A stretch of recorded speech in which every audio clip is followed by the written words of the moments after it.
Sa edad na 49, natutunan na ni Vina Morales ang tunay na kahulugan ng pag-ibig. Ayon sa kanya, ang pagmamahal ay isang regalo mula sa Diyos. Ngunit sa kanyang karanasan, may mga pag-ibig lalo na sa aspeto ng kanyang buhay pag-ibig. Ang pag-ibig para sa anak ko ay walang kondisyon. Pero sa personal na buhay pag-ibig, natutunan kong huwag ipilit kung hindi talaga para sa iyo. Anya sa panayam niya sa Fast Talk with Boy Abunda. Naging makulay ang kanyang buhay pag-ibig noong kanyang kabataan. Isa sa kanyang unang pag-ibig ay si Robin Padilla, na inilarawan niyang pinakamasugid niyang manliligaw. Wala yatang tatalo kay Robin. Napaka-thoughtful niya at hindi katitigilan, sabi ni Vina. Bukod kay Robin, naging kasintahan din niya si Kempi De Leon na anya is sweet ngunit may pagkaseloso. Bawal ako magsuot ng maikling damit noon, natatawang pagbabahagi ng aktres. Nagkaroon din siya ng isang taong relasyon kay Miguel Zubiri, ngunit hindi ito nagtagal dahil sa intriga. Sa kabila ng kanyang mga naging relasyon, isa sa pinakamahalagang papel na ginagampanan niya sa buhay ay ang pagiging isang ina. Mayroon siyang isang anak na si Siana, na ngayon 15 taong gulang.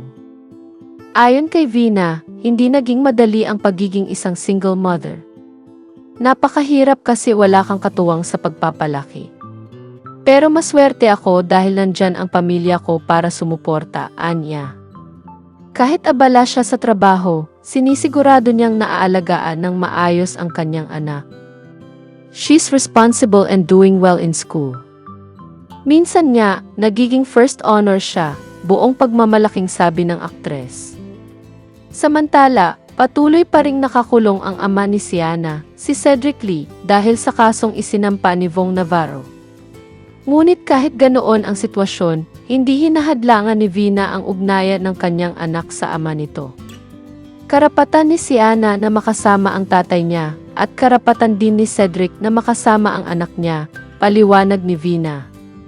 Sa paglipas ng panahon, natutunan din ni Vina ang halaga ng pagpapatawad. Natutunan kong pakawalan ang mga sakit ng nakaraan. Pinili kong magpatawad at kalimutan ang mga hindi magandang nangyari. Isa itong mahalagang paglalakbay para sa akin, anya. Ngayon, mas panatag na siya, mas masaya, at mas bukas sa kung anuman ang maaaring ihatid ng hinaharap. Sa kabila ng mga pagsubok sa kanyang buhay, nananatiling matatag si Vina Morales bilang isang ina, isang artista, at isang babae na natutong mahalin ang sarili, tanggapin ang mga pagbabago, at magpatuloy sa buhay ng may pag-asa at pagpapatawad.